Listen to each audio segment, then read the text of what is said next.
Challenger SRT8. This is a special car that Mopar has helped us build. It's specifically built for the Targa Newfoundland. It's one of a kind. It's also made to kind of honor the original road racing Challenger, the Sam Posey 77 car, which is famous. That was in sublime green. This is in super sublime green. This car would be a Targa Newfoundland. This is a race that's run once a year. It's a lot like the Tasmanian rally in Australia or the Mille Miglia in Italy. It's Canada's version. It's a decathlon of motorsports. It's really a grueling event. It's run on open roads, but the villages are closed down. And there's about 100 competitors that come from all over the world, as far as Australia, New Zealand, you name it. The race is about 3,000 kilometers long or so. It runs over 5 days. It's probably, I've done it 3 times now. It's the toughest thing I've ever done in a sports car.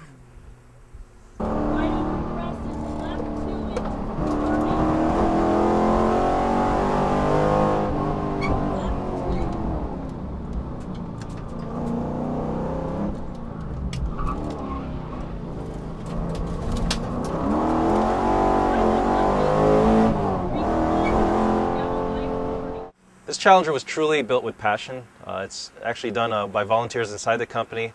It took about 2.5 months to build. A lot of guys on their own time have been kind of scrounging parts up. It's actually made from about 5 different vehicles. One drag pack was the donor chassis, but the rest of the parts have come from test vehicles that were going to the crusher. We've taken the transmission out of one, the shifter out of another, differential out of a different car. And the cool part about it is it exists only because of the passion inside the company.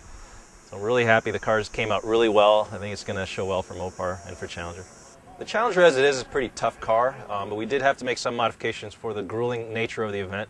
A lot of it has to do with jumping. There's a lot of what we call yumps in rally racing, where the car leaves the ground and lands again. So it's got reinforced racing rally suspension from KW, which is the same supplier that Mopar makes their aftermarket parts from. It's got a little bit different rubber, a little more aggressive rubber for lateral acceleration. It's got a StopTech brake kit on it. It's got a revised cooling arrangement for power steering and stuff like that. And the best part I like, which is a Mopar available hood for a little more horsepower. The heart of the Challenger's got to be the crate motor. It's a phenomenal piece. It's a completely custom-built motor, hand-built by Mopar, available to the public as well. It feels fantastic in this car. The throttle response is instantaneous. The power is plentiful. It's going to be tricky for me to keep it keep it on the ground, because it really, really is an amazing engine to feel. It sets you back in the seat, and the sound is just incredible.